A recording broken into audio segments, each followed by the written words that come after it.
कुछ एबीसी मालूम है 2005 से क्या काम हुआ है? अपना पब्लिसिटी लेने का, स्टेटमेंट देने का और कहने का, ये सब का एक्सपर्ट है, वही सब अंड-बंड बोलते रहता है। कहते हैं राजनीति में कोई किसी का नहीं होता, जब तक कोई पार्टी में होता है तब तक ही जी हुजूरी होती है, वरना आप कौन और मैं कौन। बिहार में कुछ ऐसा ही हाल है।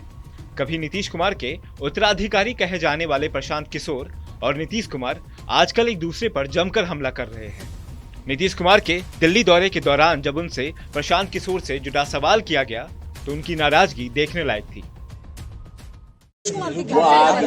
वो आदमी तो मेरे साथ आया ना, लेकिन बाद में हम सुझाव दिए कि ये सब काम वो सब छोड़िए, नहीं माने। आज दूसरा देश भर में कितना पार्टी का काम करते रहे, तो उसका वो धंधा है।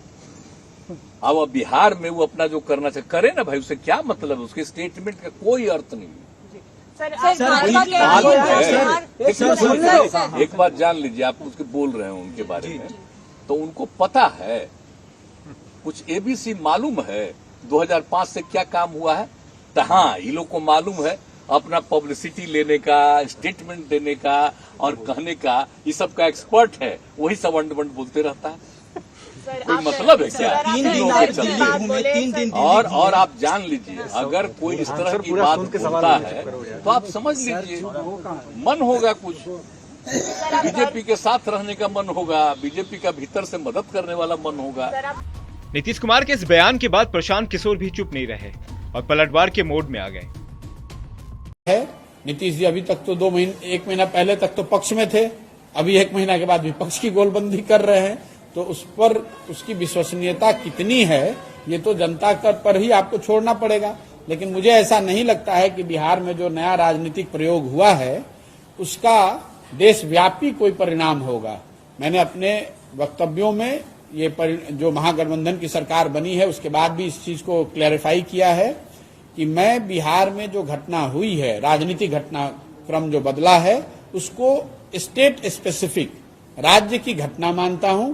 इससे देश की राजनीति पर कोई बहुत बड़ा फर्क पड़ेगा ऐसा मेरी समझ से संभव नहीं है, लेकिन प्रयास करने के लिए हर व्यक्ति स्वतंत्र है। प्रशांत किशोर ने तो यहाँ तक कह डाला कि अगर नीतीश सरकार ने 10 लाख नौकरियां दे दी तो वो नीतीश की पार्टी का झंडा लेकर घूमेंगे। कि 17 साल मुख्यमंत्री रहने के बाद आपको याद आया कि 10 लाख सरकारी नौकरी दी जा सकती है। अगर आप इसको दे सकते हैं या दे सकते थे तो अभी तक रुके हुए क्यों थे? पहले ही दे देना चाहिए था। लेकिन चलिए, अब नीतीश कुमार इतने बड़े नेता हैं, उनको ए से लेकर जेड तक आता है, दूसरे को तो एबीसी भी नहीं आता है। उन्होंने कहा है कि 10 लाख नौकरी दे देंगे, तो हमने भी कहा है कि साहब आप 10 लाख नौकरी दे दीजिए, आप ठीक कह रहे हैं। तब हम लोग जैसे लोगों की अभियान चलाने की क्या जरूरत है? 10 लाख नौकरी दे दीजिए, अभियान को वापस ले लेंगे। अभियान ही वापस नहीं लेंगे, उनके पीछे खड़े होकर उनको अपना नेता मान के जैसे 15 में उनका काम कर रहे थे वैसे फिर से उनका काम करने लगेंगे, फिर से उनका झंडा लेके घूमेंगे। बिहार में नीतीश कुमार के महागठबंधन में शामिल होने के बाद से प्रशांत किशोर नीतीश कुमार पर हमलावर है।